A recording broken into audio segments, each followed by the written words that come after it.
YouTube viewers అందరికీ hi అండి. So ముందుగా స్కిల్ వరల్డ్ ఛానల్కి వెల్కమ్.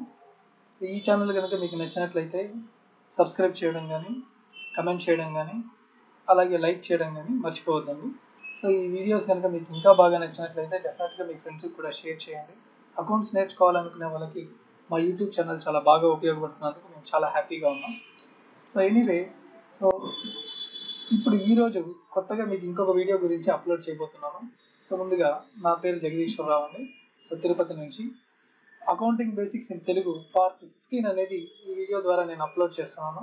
సో ఈ వీడియో ద్వారా నేను చెప్పదలుచుకుంది ఏంటి అంటే ఫైనల్ అకౌంట్స్ గురించి చెప్పదలుచుకున్నాను. సో చాలా మంది ఏంటంటే స్టూడెంట్స్ సార్ ఫైనల్ అకౌంట్స్ గురించి వీడియోస్ ఏమైనా ఉంటే అప్లోడ్ చేయండి అని అడుగుతున్నారు. కాబట్టి సో ఫైనల్ అకౌంట్స్ గురించి కూడా ఏంటంటే వీడియోస్ని అప్లోడ్ చేయడం జరుగుతుంది. ఈ వీడియోస్లోకి వచ్చేటప్పటికి ఫస్ట్ కంప్లీట్గా ఈ వీడియోలో ఓన్లీ ట్రేడింగ్ అకౌంట్ అంటే ఏంటి, ఏవేవి డెబిట్లో వేస్తాం, ఏవేవి క్రెడిట్లో వేస్తాం, వేస్తే ఎందుకు వేస్తాం, దానికి గల రీజన్స్ ఏంటి, ఇలాంటి వాటి గురించి మనం ఐడెంటిఫై చేయాలి. సో ఫస్ట్ మన కాన్సెప్ట్ అంతా ఏంటి అంటే ఎందుకు లాజికల్ ప్రకారం ఇది ఎందుకు డెబిట్ సైడ్ వేస్తున్నాం, ఇది ఎందుకు క్రెడిట్ సైడ్ వేస్తున్నాం, ఎందుకు ఇది ఇలాగే వేయాలి, ఇలాంటి లాజిక్ సెన్స్ తోటి మనం ఇక్కడ సబ్జెక్ట్ నేర్పిస్తున్నాం. కాబట్టి అదే టాపిక్లో అదే ప్రొసీజర్ ప్రకారం ఈ వీడియో కూడా పెట్టడం జరుగుతుంది. సో ఇప్పుడు చూద్దాం అసలు ఏంటి ట్రేడింగ్ అకౌంట్ అంటే ఏంటి, ఫైనల్ అకౌంట్స్ని ఏ విధంగా డిసైడ్ చేస్తాం, సో అదేమన్నా టైప్ ఆఫ్ బిజినెస్ని బట్టి డిసైడ్ చేస్తామా ఏంటి అనేది ఇప్పుడు ముందుగా ఇప్పుడు చూద్దాం. రైట్. సో ఇప్పుడు చూస్తే ఏంటి అంటే టైప్స్ ఆఫ్ బిజినెసెస్ అనేది ఉంది. ఇప్పుడు మనం ముందుగా టైప్స్ ఆఫ్ బిజినెస్ గురించి మనం తెలుసుకోవాలి. సో టైప్స్ ఆఫ్ బిజినెస్లు ఏంటి అంటే ప్రపంచవ్యాప్తంగా బిజినెస్ని మనం బ్రాడ్గా అంటే సింపుల్గా చెప్పాలి అంటే 3 రకాలుగా డివైడ్ చేయొచ్చు. ఆ 3 రకాల్లో ఫస్ట్ వన్ ఏంటి అనేది చూపిస్తాను ఇప్పుడు మీకు. So first one sole proprietor. Sole proprietor అంటే సింగిల్ ఓనర్. ఇక్కడ మీకు ఇప్పుడు డయాగ్రామ్ కనిపిస్తుంది కదండి, సోల్ ప్రొప్రైటర్. సో అంటే సింగిల్ ఓనర్.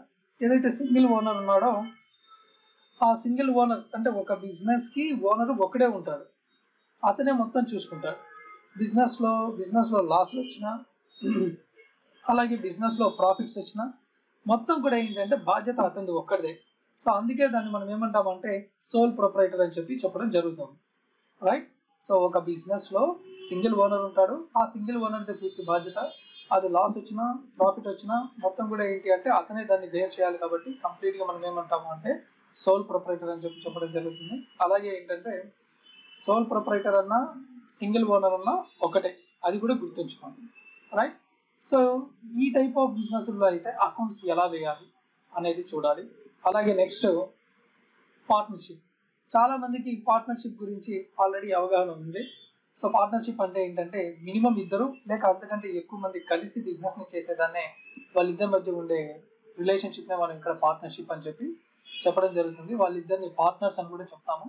అయితే ఇక్కడ పార్ట్నర్షిప్ బిజినెస్ చేసేటప్పుడు ఏంటి అంటే 2 లేక అంతకంటే ఎక్కువ మంది చేయొచ్చు. కాబట్టి ఈ టైప్ ఆఫ్ బిజినెస్లో కూడా ఏంటంటే అకౌంట్స్ వేసే పద్ధతులు మారిపోతాయి. ఇప్పుడు సోల్ ప్రొప్రైటర్ తోటి ఏదైతే మనం అంటే సోల్ ట్రేడ్ బిజినెస్ ఇందాక చెప్పినట్టు సింగిల్ ఓనర్ బిజినెస్ అయితే ఒక రకంగా అకౌంట్స్ వేయాలి, పార్ట్నర్షిప్ బిజినెస్ అయితే ఇంకో రకంగా అకౌంట్స్ వేయాలి. అదే ఇప్పుడు 3వ టైప్ చెప్తున్నాను, అదేంటి అంటే థర్డ్ టైప్. సో కంపెనీ గురించి చూద్దాం. దాన్నే మనం జాయింట్ స్టాక్ కంపెనీ అని చెప్తాం. సో సింపుల్గా చెప్పాలి అంటే అదే కంపెనీ. సోల్ ప్రొప్రైటర్లో అయితే సింగిల్ ఓనరే ఉంటాడు, చిన్న బిజినెస్లు మాత్రమే మెయింటైన్ చేస్తూ ఉంటారు జనరల్గా. పార్ట్నర్షిప్లో అయితే మినిమం 2 పర్సన్స్ లేదా మోర్ దాన్ 2 పర్సన్స్ ఉన్న నో ప్రాబ్లం. కాబట్టి సో అక్కడ ఏంటి అంటే కంపేరింగ్ టు సోల్ ప్రొప్రైటర్షిప్ తోటి కంపేర్ చేస్తే ఏంటంటే కొంచెం పెద్ద బిజినెస్ అయి ఉంటుంది. కంపెనీ విషయానికి వచ్చేటప్పటికి బోర్డ్ ఆఫ్ డైరెక్టర్స్ అలాగే మనకి షేర్ హోల్డర్స్ ఇలా ఎట్సెట్రా వాళ్ళందరూ వస్తారు. కాబట్టి అది కంపెనీ అకౌంట్స్ కిందకి వెళ్ళిపోతుంది. దాన్ని మనం జాయింట్ స్టాక్ కంపెనీ అని చెప్తాం. సో ఇప్పుడు ఈరోజు ఈ వీడియో ద్వారా మీకు చెప్పదలుచుకుంది ఏంటి అంటే ఓన్లీ సోల్ ప్రొప్రైటర్షిప్కి సంబంధించిన ఫైనల్ అకౌంట్స్ని ఎలా వేయాలి అనేది మనం స్టార్ట్ చేస్తాం. రైట్. కంప్లీట్గా సోల్ ప్రొప్రైటర్షిప్ పైన కంప్లీట్గా చెప్పబోయే ఫైనల్ అకౌంట్స్ కనుక అయిపోయినట్లయితే ఆ తర్వాత పార్ట్నర్షిప్ వైపు, ఆ తర్వాత కంపెనీస్ వైపు కనుక మనం వెళ్ళడానికి ట్రై చేద్దాం. లేదు ఈ మధ్యలో ఏదైనా ఎమర్జెన్సీ ఎక్కువ అయితే మధ్యలో ఎప్పుడన్నా వీడియోస్ని కొత్తగా అప్లోడ్ చేయడానికి ట్రై చేద్దాం. ఓకే.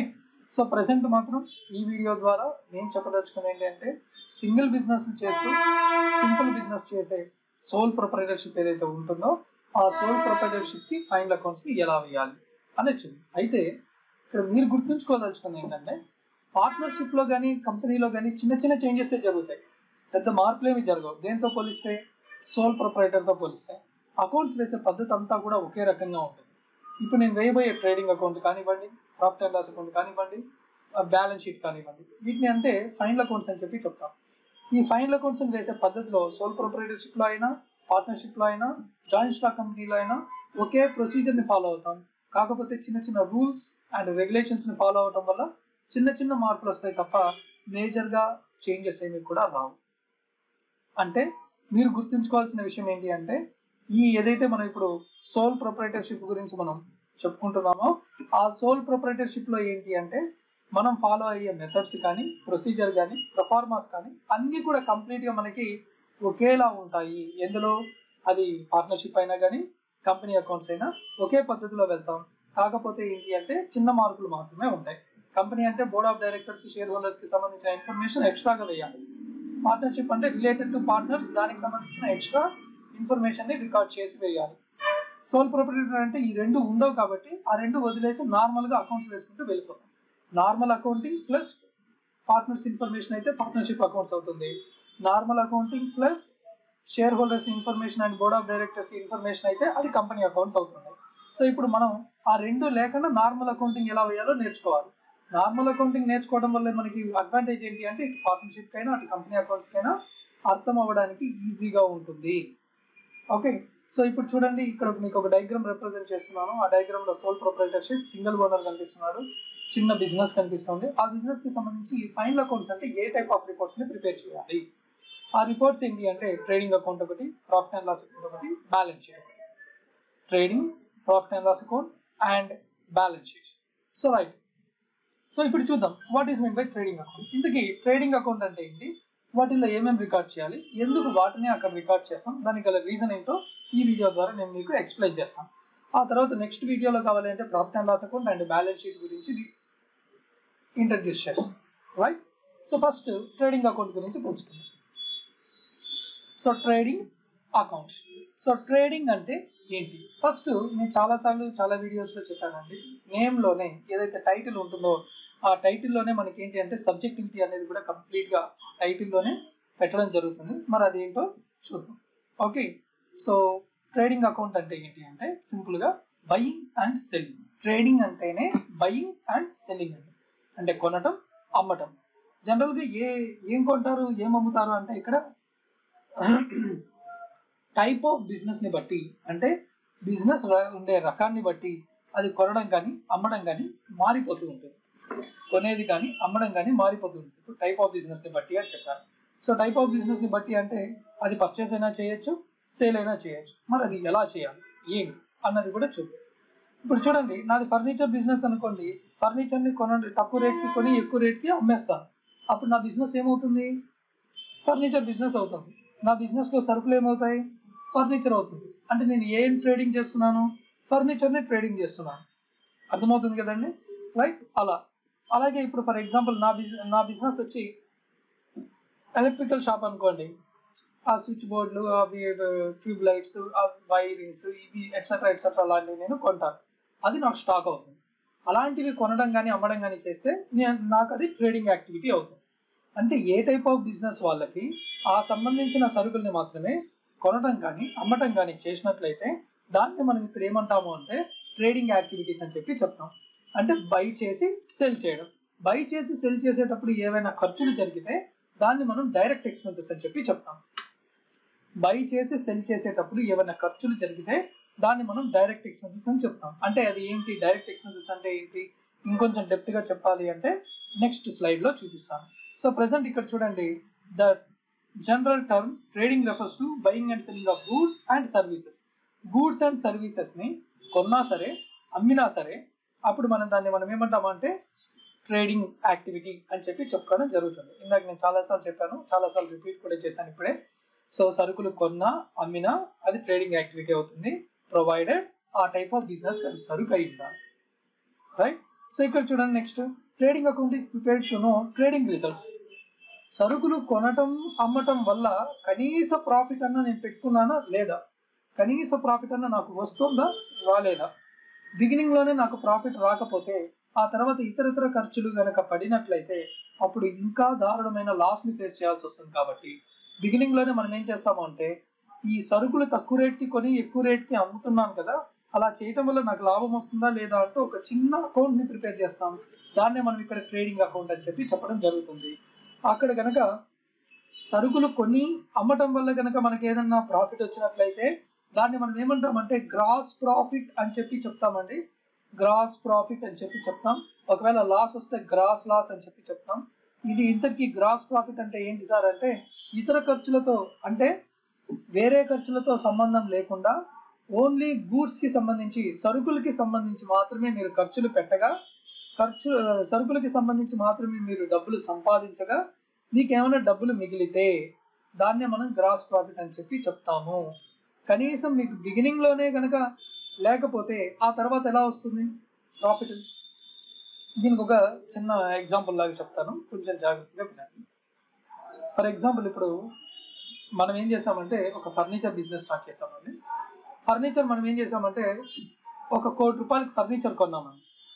₹1 కోటి ఫర్నిచర్ కొన్నాం. ఆ ₹1 కోటి విలువ గల ఫర్నిచర్ ఉంది. ఫర్నిచర్ అమ్మాలి అని అనుకున్నాం. ప్రాఫిట్ ఏం చేసామంటే 50 to 100% ప్రాఫిట్ పెట్టుకుందాం అనుకున్నాం. ₹1 కోటి ఫర్నిచర్ని 2 కోట్లకు అమ్ముదాం అనుకున్నాం. అయితే 2 కోట్లకు మనం ఎప్పుడైతే అమ్ముదామని అనుకుంటున్నామో సో ఆ ఫర్నిచర్ అక్కడి నుంచి ఎప్పుడైతే సప్లయర్ అంటే ఎవరి దగ్గర నుంచి అయితే మనం ఫర్నిచర్ కొన్నామో అని చెప్పానో అక్కడ అతనికైతే డబ్బులు ట్రాన్స్ఫర్ చేస్తాం. మరి అక్కడి నుంచి ఇక్కడికి తీసుకొని రావాలంటే మనకి transportation charge, labour charges etcetera లాంటి ఖర్చులు కూడా జరుగుతాయి. మరి ఆ ఖర్చులు కూడా ఏంటి అంటే ఆ ఖర్చులు పెట్టకపోతే కనీసం మన బిజినెస్ లోకి గూడ్స్ కూడా రావు, సరుకులు రానే రావు. కాబట్టి ఖచ్చితంగా పెట్టాల్సిన ఖర్చులు కాబట్టి అవి పెడతాం. అలా ఖర్చులు అన్ని పెట్టను, అన్ని ఖర్చులు పోను, సరుకులు అమ్మిన డబ్బు రాను, పెట్టిన ఖర్చుల్ని తీసేయగా వచ్చిన డబ్బుల్లో నుంచి ఇంకా మన దగ్గర డబ్బులు కనుక మిగిలితే దాన్ని మనం గ్రాస్ ప్రాఫిట్ అని చెప్పి చెప్పుకోవడం జరుగుతుంది. రైట్. సో ఇక్కడ ఏంటి అంటే ఇక్కడ ఒక విషయాన్ని మీరు కొంచెం జాగ్రత్తగా గమనించాలి. సరుకులతో సంబంధించి డైరెక్ట్ రిలేషన్షిప్ ఉండే వాటిని మాత్రమే ట్రేడింగ్ అకౌంట్ లో రికార్డ్ చేస్తాం. అంటే ఆ ఖర్చు కానీ ఆ ఆదాయం కానీ కేవలం సరుకులతోటి డైరెక్ట్ గా ముడిపడి ఉండే సంబంధమే ఉంటుంది. అంటే డైరెక్ట్ రిలేషన్షిప్ అనేది ఉంటుందండి గూడ్స్ కి. ఎక్కడైతే గూడ్స్ కి డైరెక్ట్ రిలేషన్షిప్ ఉంటుందో దాన్ని మనం ట్రేడింగ్ అకౌంట్ లో రికార్డ్ చేస్తాం. లేదంటే ట్రేడింగ్ అకౌంట్ లో రికార్డ్ చేయాల్సిన అవసరం లేదు. అర్థమవుతుంది కదండి. అంటే ఎలా ఏంటి అనేది కూడా చూద్దాం. సో ఇప్పుడు ఇక్కడ చూడండి, అకౌంట్ అని చెప్పానండి. అకౌంట్ అంటేనే లెడ్జర్ అని మీకు ప్రీవియస్ వీడియోస్ లోనే పెట్టాను. Account it self is a ledger. ఎప్పుడైతే లెడ్జర్ అనేది ఉంటుందో డెఫినెట్ గా మనకు అక్కడ debit side as well as credit side అనేది ఉంటుంది. ఇక్కడ కూడా మనకి ట్రేడింగ్ అకౌంట్ అనేది ఇక్కడ మీకు క్లియర్ గా చూపిస్తున్నాను. అకౌంట్ అని ఇందాక నుంచి చెప్తున్నాం. సో అకౌంట్ అంటే మళ్ళీ మనకి డెబిట్ సైడ్ ఉంటుంది, అలాగే క్రెడిట్ సైడ్ ఉంటుంది. నెక్స్ట్ చూస్తే ఏంటంటే ఈ ట్రేడింగ్ అకౌంట్ లో ఏవేవి రికార్డ్ చేయాలి, ఎలాంటి ఐటమ్స్ ని రికార్డ్ చేయాలి, ఎలా వేయాలి. ఎప్పుడైతే అకౌంట్ అని చెప్పానో డెబిట్ సైడ్ మనం 2 అని పెట్టి రాయాలి, క్రెడిట్ సైడ్ బై అని పెట్టి రాయాలి. అది కామన్ గా మీకు లెడ్జర్స్ వేసేటప్పుడు క్లియర్ కట్ గా ఎక్స్ప్లెయిన్ చేశాను. డౌట్ ఉంటే మీరు ఆ వీడియోని కూడా మీరు రెఫర్ చేయొచ్చు. సో నెక్స్ట్ పాయింట్కి వచ్చేటప్పటికి ఇక్కడ మీరు అబ్జర్వ్ చేయండి, ట్రేడింగ్ అకౌంట్ లో only direct expenses and direct incomes ని మాత్రమే మనం రికార్డ్ చేయాలి. ట్రేడింగ్ అకౌంట్ లో only direct expenses and direct incomes ని మాత్రమే మనం ఏం చేయాలి, రికార్డ్ చేయాలి. ఇప్పుడు మాట్లాడదాం what is mean by direct expenses. ఇంతకీ డైరెక్ట్ ఎక్స్పెన్సెస్ అంటే ఏంటి? సో డైరెక్ట్ ఎక్స్పెన్సెస్ అంటే ఏంటో తెలుసుకోగలిగితే ఆ తర్వాత మనం ఎందుకు ట్రేడింగ్ అకౌంట్ లో వేస్తున్నామో కూడా చెప్పుకోవచ్చు. సో ఇందాక మీకు నేను క్లియర్ గా చెప్పాను ఆల్రెడీ. ఒక సరుకు మన బిజినెస్ లోకి రావాలి అంటే ఏవి ఖర్చులు అయితే మనం పెట్టాలో ఆ పెట్టే ఖర్చులన్నింటినీ కూడా డైరెక్ట్ ఎక్స్పెండిచర్ గా ట్రీట్ చేస్తాం. ఆ ఖర్చులు కనుక పెట్టకపోతే మన బిజినెస్ లోకి ఆ సరుకు రాదండి. అర్థమవుతుందా? రైట్. సో అలాంటి వాటన్నిటిని కూడా మనం డైరెక్ట్ ఎక్స్పెన్సెస్ అని చెప్పి చెప్పడం జరుగుతుంది. అలాగే ఎప్పుడైతే సరుకుల్ని అమ్మేగా మనకి డబ్బులు వస్తాయో దాన్ని మనం డైరెక్ట్ ఇన్కమ్స్ గా చెప్పుకుంటాం. ఎందుకంటే సరుకుల పైనే డబ్బులు డైరెక్ట్ గా వస్తున్నాయి తప్ప వేరే రూపంలో మనకి డబ్బులు రావడం లేదు. ఇప్పుడు కమిషన్ రూపంలోనో వడ్డీ రూపంలోనో ఇంకొక రూపంలోనో మనకి డబ్బులు రావడం లేదండి. డైరెక్ట్ గా సరుకులు అమ్మటం వల్ల వస్తుంది కాబట్టి దాన్ని మనం ఏమంటామంటే డైరెక్ట్ ఇన్కమ్స్ అని చెప్పి చెప్పుకోవడం జరుగుతుంది. మరి డైరెక్ట్ ఎక్స్పెన్సెస్ అంటే ఏంటి? డైరెక్ట్ ఎక్స్పెన్సెస్ అంటే సరుకు మన బిజినెస్ లోకి రావాలి అంటే పెట్టాల్సిన ఖర్చు, అది పెట్టకపోతే సరుకు రాదు కాబట్టి దాన్ని మనం ప్రత్యక్ష ఖర్చులు అని చెప్పి చెప్తాము, దాన్నే డైరెక్ట్ ఎక్స్పెన్సెస్. సో ఇక్కడ కొంచెం క్లారిటీగా మాట్లాడుతుంది. ఇక్కడ చూడండి, the expenses spend to run the business.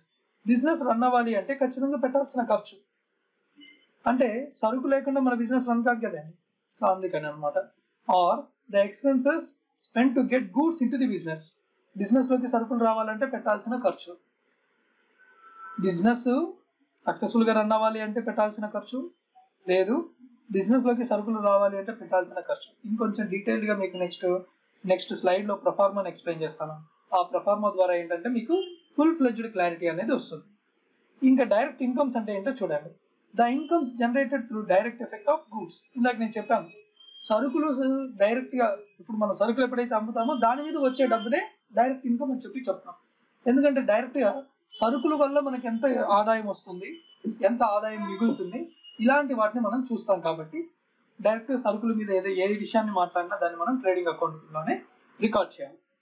అయితే ఇక్కడ ఎప్పుడైతే ఆ ట్రేడింగ్ అకౌంట్ అని అన్నానో ఆ తర్వాత కొన్ని మనకి తెలుసు, personal rule, real rule, nominal rule అనేవి 3 రూల్స్ ఉంటాయి. ఆ రూల్లో ఈ ట్రేడింగ్ అకౌంట్ కి ఏ రూల్ అప్లై చేయాలంటే నామినల్ రూల్ ని అప్లై చేయాలి. ట్రేడింగ్ అకౌంట్ కి నామినల్ రూల్ ని అప్లై చేయాలి.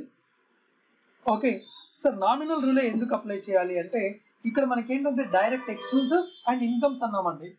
ఎప్పుడైతే ఎక్స్పెన్సెస్ అండ్ ఇన్కమ్స్ అన్నామో నామినల్ రూల్ ప్రకారం ఎక్స్పెన్సెస్ అండ్ ఇన్కమ్స్ వస్తాయి కదండి, right? Debit all expenses and losses, credit all incomes and gains అన్నది నామినల్ రూల్. కాబట్టి so according to nominal rule you have to record trading account. అర్థమవుతుంది కదండి, right? So అయితే trading account లో only direct expenses and direct incomes, అంటే only direct గా జరిగే transactions మాత్రమే రికార్డ్ చేస్తాం తప్ప ఇండైరెక్ట్ గా రికార్డ్ చేయం. ఇండైరెక్ట్ గా actually profit and loss account లో రికార్డ్ చేస్తాం. అది ఎలా ఏంటి అనేది ప్రాఫిట్ అండ్ లాస్ అకౌంట్ గురించి ఎక్స్ప్లెయిన్ చేసేటప్పుడు క్లియర్ కట్ గా ఎక్స్ప్లెయిన్ చేస్తాం. సో ఇప్పుడు మాత్రం ట్రేడింగ్ అకౌంట్ లో ఏ ఆస్పెక్ట్ ని జనరల్ గా రికార్డ్ చేస్తారో అవి ఎందుకు డైరెక్ట్ అవుతాయి అన్న ఎక్స్ప్లెనేషన్ నేను ఇస్తాను. Okay, right? సో ఇప్పుడు నేను మళ్ళీ ఇక్కడ ఏం చేస్తానంటే ఒక ప్రొఫార్మా తీసుకుంటున్నా. ప్రొఫార్మా అంటే structure of the accounts. So ఇక్కడ కూడా ఏంటి అంటే ప్రొఫార్మా తీసుకున్నాను. సో పర్టికులర్స్ అమౌంట్ ఇప్పటి వరకు మనం వేసిన ప్రతి దాంట్లో కూడా డేట్ అనే కాలం ని మెన్షన్ చేసి ఉంటాం. ఇక్కడ డేట్ అనే కాలం తోటి ఎటువంటి అవసరము లేదు, పని కూడా లేదు. రీజన్ ఏంటి అంటే సో ఇది వేసేదే ఇయర్ ఎండింగ్ లో వేస్తామండి. ఫైనల్ అకౌంట్స్ అంటే ఫైనల్ గా సబ్మిట్ చేసే అకౌంట్స్ అని అర్థం. ఎవ్రీ ఇయర్ మన బిజినెస్ లో ప్రాఫిట్ వచ్చిందా లాస్ వచ్చిందా చెక్ చేసుకోవాలి. కాబట్టి ఎవ్రీ ఇయర్ మనం ఏం చేస్తామంటే profit and loss account, balance sheet, etcetera లాంటి రిపోర్ట్స్ అన్నింటినీ కూడా మనం ఏం చేయాలంటే ప్రిపేర్ చేయాలి. అందులో భాగంగానే మనం ట్రేడింగ్ అకౌంట్ ప్రిపేర్ చేస్తాం. సో ట్రేడింగ్ అకౌంట్ అనేది కూడా ఇయర్ ఎండింగ్ లో ప్రిపేర్ చేస్తాం కాబట్టి ఇక్కడ క్లియర్ కట్ గా మెన్షన్ చేస్తాం. ఇక్కడ ట్రేడింగ్ అకౌంట్ అని మెన్షన్ చేసిన తర్వాత for the year ended, A year కి సంబంధించి అంటే ఫర్ ఎగ్జాంపుల్ 31st March 2016 అనో లేదా 31st March 2017 అనో అలా మనకు క్లియర్ కట్ గా ఇక్కడే డేట్ మెన్షన్ చేసేస్తాం.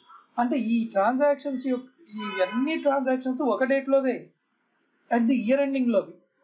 కాబట్టి మళ్ళీ సపరేట్ గా ఫైనల్ అకౌంట్స్ లో డేట్ కాలం ని మెన్షన్ చేయాల్సిన అవసరం లేదు, అసలు ఎక్కడ మెన్షన్ చేయరు. అది కరెక్ట్ అయిన పద్ధతి కూడా కాదు. పొరపాటున ఎవరైనా మెన్షన్ చేస్తే కొంచెం చెప్పండి, రైట్? నెక్స్ట్ చూద్దాం. ఇక్కడ ఫస్ట్ బిగినింగ్ లో టు ఓపెనింగ్ స్టాక్ అని వేస్తున్నాం. టు ఓపెనింగ్ స్టాక్ అని చెప్పి ఒక ఎంట్రీని మనం క్లియర్ కట్ గా ఇక్కడ రికార్డ్ చేయడం జరిగింది. ఎప్పుడైతే ఇక్కడ టు ఓపెనింగ్ స్టాక్ అని చెప్పి చెప్తామో, ఈ ఓపెనింగ్ స్టాక్ అంటే ఏంటి అంటే మనకి లాస్ట్ ఇయర్ లో మిగిలిపోయిన సరుకుని ఈ ఇయర్ లో మళ్ళీ మనం తెచ్చుకుంటామండి. అంటే మీకు ఇంతకు ముందు లెడ్జర్ లో చెప్పేటప్పుడు carry down and broad down అని చెప్పాను, అలాంటిదే. కాకపోతే ఇక్కడ carry down and broad down అని వేయకూడదు. ట్రేడింగ్ అకౌంట్ లో to opening stock, last year మిగిలిపోయిన సరుకుని ఈ ఇయర్ నేను బిగినింగ్ నుంచే వాడుతున్నాను కాబట్టి ఓపెనింగ్ స్టాక్ అని చెప్పి చెప్తాము. ఈ ఇయర్ కి నా దగ్గర బ్యాలెన్స్ ఇంత ఉంది కాబట్టి దాన్ని ఓపెన్ చేసి అమ్మడానికి యూజ్ చేస్తున్నాను. సో ఓపెనింగ్ స్టాక్ అని డెబిట్ సైడ్ వేస్తాం. అలాగే next to purchases. So purchase చేస్తే జనరల్ గా పర్చేస్ అనేది ఏంటంటే పర్చేస్ అనేది real rule. So real rule ప్రకారం మనం ఏం చేయాలంటే బిజినెస్ లోకి ఏదైనా ఒక ఆస్తి వస్తే దాన్ని డెబిట్ లో వేస్తాం. కానీ ఇందాక మీరు అన్నారు కదా సార్ నామినల్ రూల్ ని ఫాలో అవుతున్నాం, మరి ఇక్కడ రియల్ రూల్ అంటున్నారు అంటే normal purchase comes under real account but adjusted purchase comes under nominal rule. మరి అది రెండింటికి డిఫరెన్సెస్ ఏంటి సార్ అంటే, నార్మల్ పర్చేజ్ అంటే ఏంటి అంటే మనకి అది ఓన్లీ ఆస్తిగా ట్రీట్ చేస్తాం, ఎందుకంటే సరుకులు వస్తాయి కాబట్టి. అడ్జస్టెడ్ పర్చేస్ అంటే దాంట్లో ఏమైనా సరుకుల్లో డ్యామేజ్ ఉంటే వాపస్ ఇవ్వడం, అంటే రిటర్న్స్ చేయడం, అలాంటి వాటిని అన్నిటిని అడ్జస్ట్ చేయాలి అంటే we have to follow nominal rule అండి. నామినల్ రూల్ ప్రకారంగానే ఫాలో అవుతాం కాబట్టి కంప్లీట్ గా పర్చేస్ ని కానీ సేల్స్ ని కానీ మనం ఇక్కడ నామినల్ రూల్ ప్రకారంగానే ట్రీట్ చేయడం జరుగుతుంది. ఏ బిజినెస్ లో అయినా ఇవాళ లేకపోవచ్చు, ఈ ఇయర్ లేకపోవచ్చు పర్చేస్ రిటర్న్స్ కానీ సేల్స్ రిటర్న్స్ కానీ లైఫ్ లో ఏదో ఒక రోజుకి వస్తుంది కాబట్టి ఖచ్చితంగా నామినల్ రూల్ ప్రకారం ఫాలో అవటమే మంచి పద్ధతి, రైట్. సో నెక్స్ట్ ఇక్కడ చూసినట్లయితే టు పర్చేస్, సరుకులు బిజినెస్ లోకి వస్తే ఖర్చు అంటే డబ్బులు పెట్టాలి అంటే it is also one type of an expenditure. So according to nominal rule we have to record all expenses are in debit side. కాబట్టి డెబిట్ సైడ్ మాత్రమే టు పర్చేస్ అని వేసి అమౌంట్ వేసాను ఇన్నర్ కాలంలో. దాంట్లో నుంచి పర్చేజ్ రిటర్న్స్, కొన్న తర్వాత ఏమైనా డ్యామేజెస్ ఉంటే వాటిని రిటర్న్ చేస్తాం కాబట్టి వాటిని నేను ఏం చేస్తున్నాను లెస్ చేసి ఆ రిమైనింగ్ బ్యాలెన్స్ ని అవుటర్ కాలంలో వేసాను, right. Next to carriage inwards. Carriage inwards and wages గురించి ఆల్రెడీ నేను ఒక వీడియో పెట్టానండి. సో క్యారేజ్ ఇన్వర్డ్స్ అంటే so carrying the goods into the business, the expenditure which incurred by the business while carrying the goods into the business when we are purchasing the goods from the supplier. Supplier దగ్గర నుంచి అంటే ఎవరైతే మనకి సరుకులు అమ్ముతున్నాడో ఆ వ్యక్తి దగ్గర నుంచి మనం ఏవైనా సరుకులు కొనేటప్పుడు ఏదైతే ట్రాన్స్పోర్టేషన్ ఛార్జ్ మనం పెట్టుకుంటామో అది మనకి క్యారేజ్ ఇన్వర్డ్స్ అవుతుంది. ఎందుకంటే క్యారేజ్ ఇన్వర్డ్స్ అంటే carrying the goods into the business, నేను సరుకుల్ని బిజినెస్ లోకి తెచ్చుకోవడానికి పెట్టుకున్న రవాణా ఖర్చు. ఆ రవాణా ఖర్చు కనుక లేకపోతే నా బిజినెస్ రన్ అవ్వదు, నా బిజినెస్ లోకి సరుకులే రావు, సరుకులే రాకపోతే బిజినెస్ రన్ అవ్వదు, బిజినెస్ రన్ అవ్వకపోతే వేస్ట్, ఇంత చేసి వేస్ట్. కాబట్టి బిజినెస్ రన్ అవ్వాలి అంటే మనం పెట్టాల్సిన ఖర్చు కాబట్టి దాని క్యారేజ్ ఇన్వర్డ్స్ ని మనం ఏమంటామంటే డైరెక్ట్ ఎక్స్పెండిచర్ అని చెప్పి చెప్తాం. ఎప్పుడైతే డైరెక్ట్ ఎక్స్పెన్సెస్ అయిందో ఆ ఎక్స్పెన్సెస్ అన్ని నామినల్ రూల్ ప్రకారం డెబిట్ సైడ్ వేయాలి కాబట్టి టు క్యారేజ్ ఇన్వర్డ్స్ అని చెప్పి స్ట్రైట్ ఫార్వర్డ్ గా రికార్డ్ చేయడం జరిగింది. అర్థమవుతుంది కదండి. ఎక్స్పెన్సెస్ కాబట్టి అది డైరెక్ట్ అయ్యింది. డైరెక్ట్ ఎలా అయ్యింది, ఈ ఖర్చు పెట్టకపోతే సరుకులు రావు, సరుకులు రాకపోతే బిజినెస్ ఆగిపోతుంది. అలా ఏదైతే ఈ ఖర్చు పెట్టకపోతే బిజినెస్ ఆగిపోతుంది అని అనుకుంటామో అలాంటి ఖర్చులన్నిటినీ కూడా మనం డైరెక్ట్ ఎక్స్పెన్సెస్ గానే ట్రీట్ చేసి వేస్తాము, రైట్. అర్థమైంది కదండి, రైట్. నెక్స్ట్ చూద్దాం. నెక్స్ట్ పాయింట్ వచ్చేటప్పటికి వేజెస్. సో వేజెస్ అంటే వేతనాలు, తెలుగులో మనం వేతనాలు అంటాం. సింపుల్ గా చెప్పాలి అంటే లేబర్ ఛార్జెస్, కూలీ ఖర్చులు.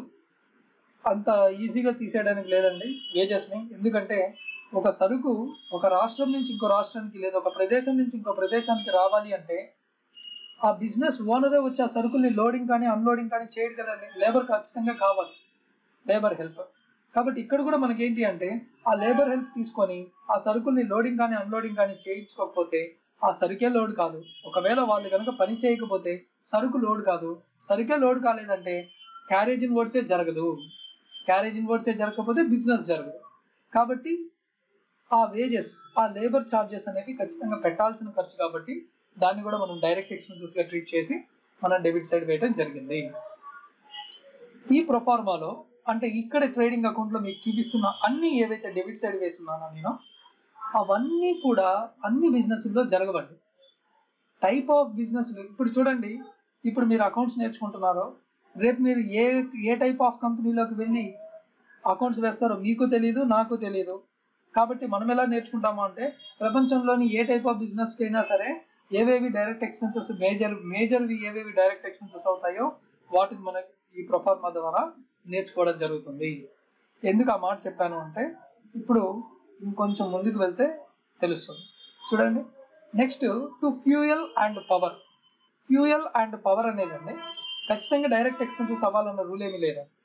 అయితే ఫ్యాక్టరీకి కానీ ఇండస్ట్రీస్కి కానీ ఫ్యూయల్ అండ్ పవర్ అనేవి డైరెక్ట్ ఎక్స్పెన్సెస్ అవుతాయి. రీజన్ ఏంటి అంటే ఫ్యూయల్స్ పవర్ కండిషన్ లేకుండా అక్కడ ఫ్యాక్టరీలో మెషినరీ అనేది రన్ కాదు. కాబట్టి మెషినరీ రన్ అవ్వాలి అంటే అవి ఫ్యూయల్ అండ్ పవర్ అనేవి ఉండాలి. అవి ఉంటేనే ప్రొడక్షన్ జరుగుతుంది, ప్రొడక్షన్ జరిగితేనే బిజినెస్ లో సరుకులు అమ్ముడుపోతాయి. కాబట్టి అవన్నీ కూడా ఫ్యాక్టరీకి అనేవి డైరెక్ట్ ఎక్స్పెన్సెస్ అవుతుంది. సార్ నాది అసలు ఫ్యాక్టరీనే కాదు, నేను తక్కువ రేటుకి కొనుక్కొని ఎక్కువ రేటుకి అమ్మే బిజినెస్, దానికి ఫ్యూయల్కి ఏమైనా సంబంధం ఉందా అంటే పెద్దగా సంబంధం ఏమీ లేదండి. ఫ్యూయల్ అండ్ పవర్ అనేవి అప్పుడు ఇండైరెక్ట్ అవుతాయి కానీ డైరెక్ట్ అవ్వదు, రైట్. అలా టైప్ ఆఫ్ బిజినెస్ని బట్టి, నేచర్ ఆఫ్ బిజినెస్ని బట్టి ఇది డైరెక్టా ఇండైరెక్టా అని మనం డిసైడ్ చేసే దాన్ని బట్టి మనం ట్రేడింగ్ అకౌంటా, ప్రాఫిట్ అండ్ లాస్ అకౌంటా అని మనం డిసైడ్ చేస్తాం. అర్థమవుతుంది కదండి, రైట్? సో నెక్స్ట్ చూస్తే ఏంటంటే మనకి ఇప్పుడు ఇది ఫ్యూయల్ అండ్ పవర్ అని చెప్పాను. ఫ్యూయల్ అండ్ పవర్ విషయానికి వస్తే కొన్ని ఇండస్ట్రీస్కి ఫ్యూయల్ పవర్ రెండు ఇంపార్టెంట్. అవి లేకుండా ఇందాక చెప్పినట్టు మ్యానుఫ్యాక్చరింగ్ జరగదు. కాబట్టి మ్యానుఫ్యాక్చరింగ్ జరగాలి అంటే కంప్లీట్గా మనం ఏం చేయాలి అంటే ఫ్యూయల్ అండ్ పవర్ని పర్ఫెక్ట్గా యూటిలైజ్ చేసుకోవాలి. కాబట్టి అలా యూటిలైజ్ చేయాలి అంటే పెట్టాల్సిన ఖర్చు పెడితేనే జరుగుతుంది. So it is an direct expenditure to such type of business. ఆ టైప్ ఆఫ్ బిజినెస్కి అది డైరెక్ట్ ఎక్స్పెండిచర్. అప్పుడు అలాంటి వాళ్ళు ఇక్కడ వేస్తారు. మళ్ళీ మామూలు బిజినెస్లో అయితే అక్కడ వేయాల్సిన అవసరం లేదు, రైట్? నెక్స్ట్ అలాగే to manufacturing or production expenses. So manufacturing కానీ ప్రొడక్షన్ కానీ ఇప్పుడు చెప్పాను కదండి, తయారు చేయాల్సి ఏదైనా ఒక వస్తువుని తయారు చేయాలంటే పెట్టే ప్రతి ఖర్చు డైరెక్టే. ఆ ఖర్చు కనుక పెట్టకపోతే ఏమవుతుంది? బిజినెస్ జరగదు కాబట్టి అప్పుడు ఏమవుతుంది? అక్కడితోటి ఆగిపోతుంది. సో అది కూడా ఏమవుతుందంటే డైరెక్ట్ ఎక్స్పెండిచర్. నెక్స్ట్ చూస్తే to coal, water and gas. Coal, water and gas ఇవన్నీ ఎంత ఇంపార్టెంట్ అంటే ఒక్కొక్క టైప్ ఆఫ్ ఇండస్ట్రీస్కి చాలా చాలా ఇంపార్టెంట్. అన్ని టైప్ ఆఫ్ బిజినెస్లకి కోల్తో పని లేదంటే, అన్ని టైప్ ఆఫ్ బిజినెస్లకి వాటర్ అనేది నెససరీ కాదని చెప్పట్లేదు. ఎంప్లాయీస్కి వాటర్ ఫెసిలిటీస్ ప్రొవైడ్ చేయాలి. But it is not a direct expenditure to all the business. ప్రతి బిజినెసెస్కి అది డైరెక్ట్ ఎక్స్పెండిచర్ అయితే కాదు. ఇప్పుడు ఫర్ ఎగ్జాంపుల్ ఇప్పుడు స్కిల్ వరల్డ్ అని మందే ఉంది. స్కిల్ వరల్డ్ అనేది ఒక ఇన్స్టిట్యూషన్, కంప్యూటర్ ట్రైనింగ్ సెంటర్. ఆ ట్రైనింగ్ సెంటర్ వచ్చి తిరుపతిలో ఉంది. ఓకే, ఫైన్, బాగానే ఉంది. ఇప్పుడు ఈ ఇన్స్టిట్యూషన్లో వాటర్ ఫెసిలిటీ స్టూడెంట్స్కి ప్రొవైడ్ చేశాం. ఉన్నట్టుండి వాటర్ అయిపోయింది. వాటర్ అయిపోయినంత మాత్రాన బిజినెస్ జరగదా అండి? ఒకరోజు వాటర్ లేకపోతే అడ్జస్ట్ అవుతారు. ఎందుకంటే అది కాదు, వాళ్ళు వచ్చింది వాటర్ కోసం రాలేదు. ఇంట్లో వాటర్ అయిపోయాయి అందుకని ఇన్స్టిట్యూట్కి వచ్చాం. It is not a perfect reason. అంటే నేను చెప్పదలుచుకుంది ఏంటి అంటే ప్రైమరీ ఆబ్జెక్టివ్ ఏదైతే ఉంటుందో ఆ ఆబ్జెక్టివ్ని సాటిస్ఫై చేస్తే చాలు, అది డైరెక్ట్. ఆ ఆబ్జెక్టివ్ని సాటిస్ఫై చేయడానికి పెట్టే ప్రతి ఖర్చుని డైరెక్ట్ ఎక్స్పెండిచర్ అని చెప్తాం. ఇప్పుడు అదే మన ఇన్స్టిట్యూట్లో వాటర్ ప్రొవైడ్ చేసాం, వాటర్ అయిపోయింది. స్టూడెంట్ దేనికి వచ్చాడు? సబ్జెక్ట్ నేర్చుకోవడానికి వచ్చాడు. ఒక క్లాస్ జరిగింది, హ్యాపీగా ల్యాబ్ చేశాడు, డౌట్స్ ఉంటే క్లారిఫై చేసుకున్నాడు. ఆ తర్వాత వెళ్ళాడు, కిందకి వెళ్ళి పర్మిషన్ అడిగి కిందకి వెళ్ళి ఒక వాటర్ తాగేసి వచ్చాడు. Everything is fine. అప్పుడు మన ఇన్స్టిట్యూట్ లాంటి బిజినెస్లకి వాటర్ అనేది ఇండైరెక్ట్ ఎక్స్పెండిచర్. అర్థమవుతుంది కదండి? అదే మ్యానుఫ్యాక్చరింగ్ తీసుకోండి, ఏ వస్తువుని తయారు చేయాలన్నా వాటర్ అనేది మ్యాండేటరీగా ఉండాలి, రైట్? సో ఎందుకంటే వాటర్తో చాలా హెల్ప్ఫుల్ అవుతుంది మనకి. మెషినరీస్లో యూజ్ చేయడం కావచ్చు, సో కొన్నిటిని తయారు చేసేటప్పుడు అవసరపడవచ్చు. అలాగే పేపర్ ఇండస్ట్రీ కానీ, ఐరన్ అండ్ స్టీల్ ఇండస్ట్రీలో కానీ వాటర్ లేకుండా అయితే ఏది జరగదు, రైట్? సో అలాంటి వాటికన్నిటికీ కూడా ఒక ప్రోడక్ట్ తయారవ్వాలంటే వాటర్ కానీ, గ్యాస్ కానీ, కోల్ కానీ చాలా చాలా ఇంపార్టెంట్. కాబట్టి అవన్నీ కూడా డైరెక్ట్ ఎక్స్పెండిచర్ అవుతుంది. అప్పుడప్పుడు మనం న్యూస్లో వింటూ ఉంటాం, వైజాగ్ స్టీల్ ప్లాంట్లో సో అండ్ సో సెక్టార్లో గ్యాస్ లీక్ అయ్యింది, సో అక్కడి నుంచి పరుగులు తీశారు జనాలు అని చెప్పి కొన్ని న్యూస్లో మనకి వినిపిస్తూ ఉంటాయి. అంటే అక్కడ కంపల్సరీగా ఏంటంటే గ్యాస్ అనేది యూజ్ చేస్తారు.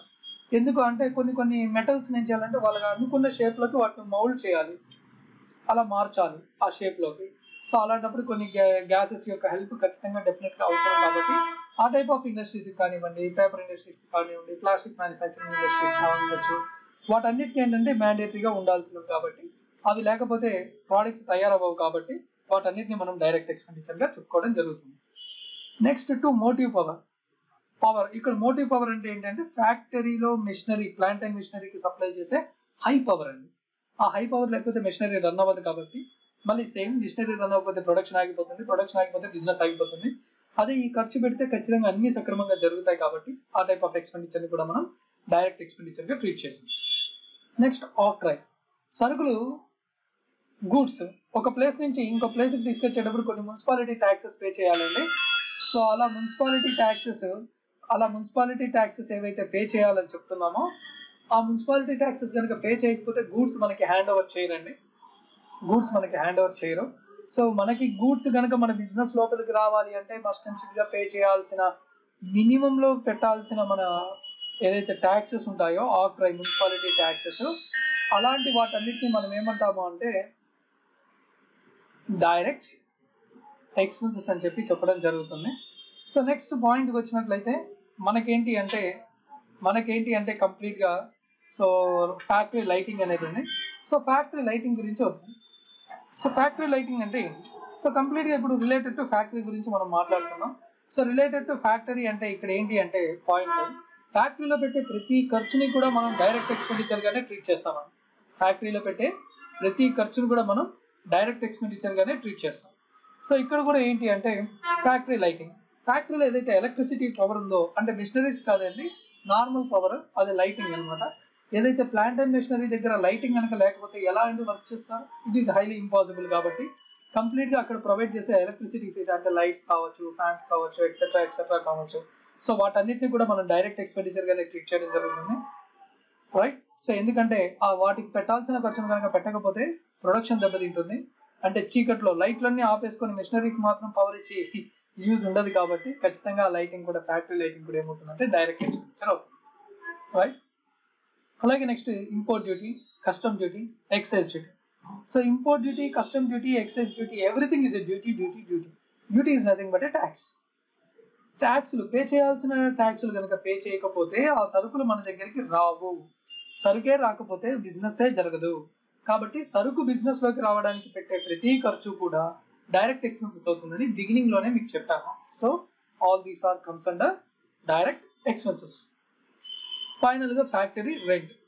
సో ఫ్యాక్టరీ రెంట్, ఫ్యాక్టరీలో రెంట్ కనుక కట్టకపోతే, ఇన్ కేస్ మనం ఏదైనా ఒక బిల్డింగ్ రెంట్ అద్దెకి తీసుకున్నాం, దాంట్లో మనకి 2 మెషినరీలు ఫిక్స్ చేసుకున్నాం, ప్రొడక్షన్ స్టార్ట్ చేసాం, రన్నింగ్ చేస్తున్నాం.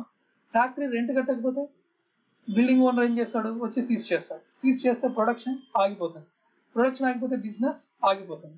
సో బిజినెస్ రన్ అవ్వాలి అంటే పెట్టే ప్రతి ఖర్చు కూడా మనకి ఏంటి అంటే డైరెక్ట్ ఎక్స్పెండిచర్. ఈ విషయం మీరు గుర్తుంచుకోండి, రైట్. నెక్స్ట్ అలాగే క్రెడిట్ సైడ్కి వస్తే బై సేల్స్ లో నుంచి సేల్స్ రిటర్న్స్, సరుకులు మళ్ళీ మనం అమ్మిన వాటిలో ఏమైనా డ్యామేజెస్ ఉండి మనకి రిటర్న్ వస్తే సేల్స్ జరిగిన దానికంటే మళ్ళీ తిరిగి అమౌంట్ ఇచ్చేయాలి, లేదు మంచి సరుకులు ఇవ్వాలి. కాబట్టి దాన్ని మనం సేల్స్ రిటర్న్ గా ట్రీట్ చేసి వేస్తాం, లెస్ చేయాలి సేల్స్ లో నుంచి. అలాగే క్లోజింగ్ స్టాక్ అంటే ఇందాక ఓపెనింగ్ స్టాక్ వచ్చి మీకు డెబిట్ సైడ్ వేసి చూపించానండి, ఓపెనింగ్ స్టాక్ అని చెప్పి. అదేంటి అంటే లాస్ట్ ఇయర్ లో మిగిలిపోయిన సరుకుని ఈ ఇయర్ లోకి తీసుకొని వచ్చారు బిగినింగ్ లోనే. కాబట్టి ఓపెనింగ్ స్టాక్ ఫస్ట్ ప్రప్రథమంగా బిగినింగ్ లో ఫస్ట్ అదే మనం రికార్డ్ చేయాలి. ఎందుకంటే లాస్ట్ ఇయర్ లో మిగిలిపోయిన సరుకుని ఫస్ట్ తీసుకొని వచ్చి ఆ తర్వాత రిమైనింగ్ వాటి గురించి చూస్తాం. కాబట్టి ఫస్ట్ ఓపెనింగ్ స్టాక్ రికార్డ్ చేస్తాం. అలాగే అంతా అయిపోయిన తర్వాత, అన్ని ఖర్చులు అయిపోయిన తర్వాత నా బిజినెస్ లో ఎంత సరుకు మిగిలింది అనేది కూడా మనం చెక్ చేస్తాం. కాబట్టి బై క్లోజింగ్ స్టాక్ అని చెప్పి మనం దాన్ని క్రెడిట్ సైడ్ వేస్తాం. క్రెడిట్ సైడ్ ఎందుకు వేస్తున్నాం సార్ దాన్ని అంటే, దానివల్ల మనకి మళ్ళీ ఫ్యూచర్ లో ఇన్కమ్ జనరేట్ అవుతుంది. కాబట్టి అక్కడ రికార్డ్ చేసి పెట్టామండి. మన దగ్గర ఇంత సరుకు మిగిలింది, ట్రేడింగ్ యాక్టివిటీస్ అన్ని చేయను, నా దగ్గర ఇంకా ఇంత సరుకు మిగిలింది అని చూపించాలి. కాబట్టి చూపిస్తాము. నెక్స్ట్ ఇప్పుడు ఈ క్రెడిట్ సైడ్ ఇన్కమ్స్ ఉన్నాయి, డెబిట్ సైడ్ ఎక్స్పెన్సెస్ ఉన్నాయి. ఇన్కమ్స్ లో నుంచి ఎక్స్పెండిచర్ తీసేగా ఇంకా డబ్బులు మిగిలితే, అంటే ఇంకా ప్లస్ బ్యాలెన్స్ మిగిలితే దాన్ని మనం to gross profit carry down అని చెప్పి రాస్తామండి. మళ్ళీ ఇదే గ్రాస్ ప్రాఫిట్ ని మళ్ళీ మనం బ్రాడ్ డౌన్ చేస్తాం. ఓకే, అయితే నేను ఇక్కడ బ్రాడ్ డౌన్ అయితే మీకు చేసి చూపించలేదు, బట్ జనరల్ గా చేస్తాం. ప్రాఫిట్ కాబట్టి ఇక్కడ గ్రీన్ కలర్ లో పెట్టానండి. సో నెక్స్ట్ అలాగే ఇన్ కేస్ అలా కాకుండా సిచ్యువేషన్ టర్న్ అవుట్ అయ్యి అంటే రివర్స్ సిచ్యువేషన్ లో ఉండి, సో ఈ ఎక్స్పెండిచర్స్ ఎక్కువగా బిజినెస్ లో జరిగి ఇన్కమ్స్ తక్కువగా జరిగితే, ఎక్స్పెండిచర్స్ ఎక్కువగా జరిగే ఇన్కమ్స్ తక్కువగా ఉన్నాయి కాబట్టి ఇంకా మనమే ఎక్కువ ఖర్చులు పెట్టాం, వచ్చిన ఆదాయం కంటే ఇంకా ఎక్కువ మనమే ఖర్చులు పెట్టాం, దాన్ని మనం ఏమంటామంటే లాస్ అంటాం. కాబట్టి బై గ్రాస్ లాస్ అని చెప్పి చెప్తాం. ఈ బిగినింగ్ ఆఫ్ ది స్టేజ్ లోనే లాస్ వచ్చిందా ప్రాఫిట్ వచ్చిందా తెలిస్తే మనం తగు జాగ్రత్తలు తీసుకొని బిజినెస్ ని కొంచెం జాగ్రత్తగా రన్ చేసే అవకాశం ఉంటుంది. కాబట్టి ట్రేడింగ్ అకౌంట్ చేస్తాము. ట్రేడింగ్ తర్వాత ఇతర బిజినెస్ కి స్టాఫ్ శాలరీ అని, అదని ఇదని, ఆఫీస్ ఎక్స్పెన్సెస్ అని, ఎట్సెట్రా చాలా ఉంటాయి. అవన్నీ పెట్టను మళ్ళీ ప్రాఫిట్ వచ్చిందా లాస్ వచ్చిందా అనేది చెక్ చేయాలి. కాబట్టి మరి అలాంటి సిచ్యువేషన్ లో ఎలా వస్తుంది అనేది కూడా మళ్ళీ మనం చూద్దాం. ఓకే, సో ఇప్పుడు మనం ట్రేడింగ్ అకౌంట్ ఎందుకు వేస్తాం, ఎలాంటి ఐటమ్స్ వేస్తాం, ఎలాంటి ఐటమ్స్ ని డెబిట్ లో వేయాలి, క్రెడిట్ లో వేయాలి, ఏ రూల్ ని ఫాలో అవ్వాలో క్లియర్ కట్ గా అర్థమైంది కదండి. కంప్లీట్ గా మనం నామినల్ రూల్ నే మనం ఇక్కడ ఫాలో అవ్వాల్సి ఉంటుంది. కంప్లీట్ గా మనం నామినల్ రూల్ ని మాత్రమే మనం ఇక్కడ ఫాలో అవ్వాల్సి ఉంటుంది. సో నామినల్ రూల్ ఒక్కటికి మాత్రం మీరు కరెక్ట్ గా అప్లై చేయగలిగితే సరిపోతుంది. కామన్ సెన్స్ తోటి ఈ ఎక్స్పెండిచర్ కనుక పెట్టకపోతే అది బిజినెస్ రన్ కాదా, గూడ్స్ బిజినెస్ లోకి రావా అని చూసుకొని అది డైరెక్టా ఇండైరెక్టా అని చెప్పి మనం డిసైడ్ చేసుకోవడం జరుగుతుంది. అర్థమవుతుంది కదండి, రైట్. సో ఇక్కడతో ఈ పార్ట్ అయిపోయిందండి. నెక్స్ట్ పార్ట్ లో ప్రాఫిట్ అండ్ లాస్ అకౌంట్ గురించి క్లియర్ కట్ గా నేను ఎక్స్ప్లెయిన్ చేస్తాను. సో ఈ వీడియో కనుక మీకు నచ్చినట్లయితే మా ఛానల్ని తప్పకుండా సబ్స్క్రైబ్ చేయండి, అలాగే మీ ఫ్రెండ్స్కి షేర్ చేయండి. సో మీకు ఏదైనా డౌట్స్ ఉన్నా, మీ ఒపీనియన్స్ ఏమైనా తెలపాలి అన్నా కమెంట్ రూపంలో తెలపండి. రైట్. సో మా యూట్యూబ్ ఛానల్ని సో రెగ్యులర్గా చాలా మంది వాచ్ చేస్తూ చాలా మంది కాల్ చేస్తున్నారు. So we are very thankful for that. So thank you so much.